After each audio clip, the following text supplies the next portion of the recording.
Saudara-saudariku yang terkasih, salam sukacita untuk kita semua. Sudahkah kita memberi senyum hari ini? Sabtu 28 Juni 2025. Gereja memperingati hati tak bernoda Santa Perawan Maria. Kita awali permenungan kita hari ini dengan tanda kemenangan Kristus. Dalam nama Bapa dan Putra dan Roh Kudus. Amin. Permenungan kita diambil dari Injil Lukas bab 2 ayat 41 sampai 51. Tiap-tiap tahun orang tua Yesus pergi ke Yerusalem pada hari raya Paskah. Ketika Yesus telah berumur 12 tahun, pergilah mereka ke Yerusalem seperti yang lazim pada hari raya itu. Sehabis hari-hari perayaan itu, ketika mereka berjalan pulang, tinggallah Yesus di Yerusalem tanpa diketahui orang tuanya. Karena mereka menyangka bahwa ia ada di antara orang-orang seperjalanan mereka. Berjalanlah mereka sehari perjalanan jauhnya, lalu mencari dia di antara kaum keluarga dan kenalan mereka. Karena mereka tidak menemukan dia, kembalilah mereka ke Yerusalem sambil terus mencari dia. Sesudah 3 hari mereka menemukan dia dalam bait Allah.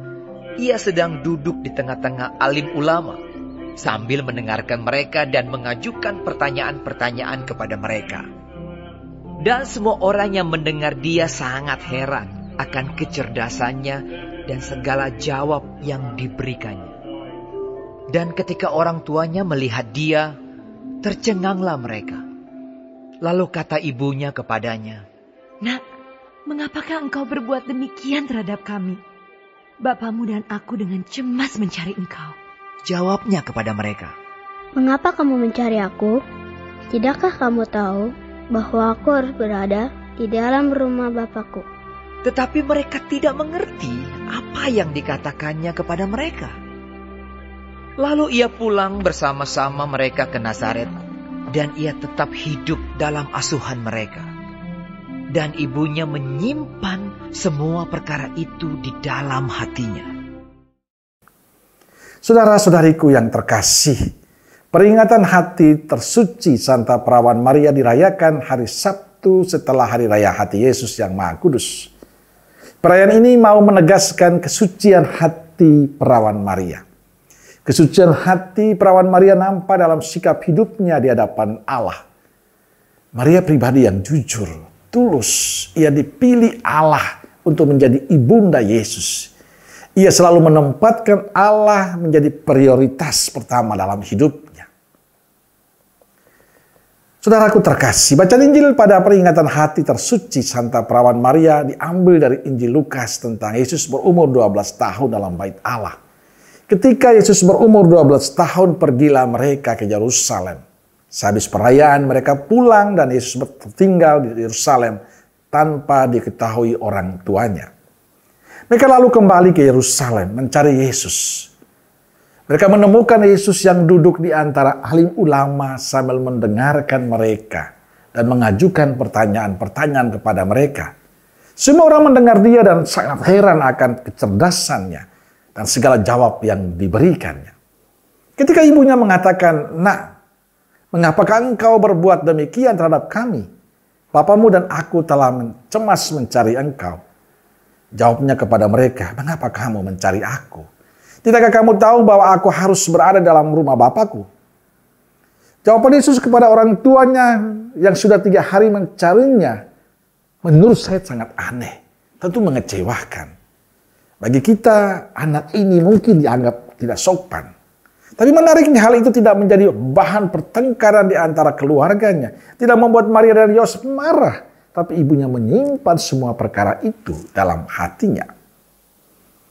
Saudaraku terkasih, peringatan hati tersuci Santa Perawan Maria hari ini memberi contoh untuk kita. Bagaimana Maria menghadapi semua masalah yang terjadi dalam diri putranya. Maria tidak menanggapi semua persoalan dengan kemarahan, kejengkelan, kekecewaan. Tapi Maria menyimpan dalam hati. Semua masalah itu disimpan Maria dalam hatinya. Mungkin saja Maria mempersembahkan semua persoalan hidupnya pada Bapa di surga. Sehingga dalam situasi apapun Maria tetap damai, tenang. Maria tidak mengotori hati dan hidupnya dengan hal-hal yang membuat dia jauh dari Tuhan. Maria tetap menjaga hatinya suci dan murni. Hari ini kita diingatkan akan kecenderungan kita yang selalu mengotori hati dan hidup kita dengan hal-hal yang menjauhkan kita dari Tuhan. Bahkan kita sering membiarkan hal negatif menguasai hati dan hidup kita. Karena kita senang, kita puas, bahagia bila amarah, dendam, kebencian, ketidakjujuran menguasai hidup kita. Kita puas dan bahagia bila kita bisa marah.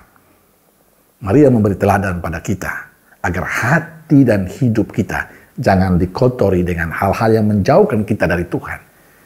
Semoga semangat Maria ini menjadi semangat kita, Anda dan saya, agar kita tidak menghabiskan energi positif kita untuk hal-hal yang tidak baik. Tetaplah menjaga hati, pikiran, supaya hidup kita memancarkan hidup Tuhan. Amin. Semoga Allah yang Maha Kasih memberkati saudaraku sekalian. Bapa, Putra, dan Roh Kudus. Amin. Roh Kudus Nazaret, doakanlah kami. Amin. Berkah dalam.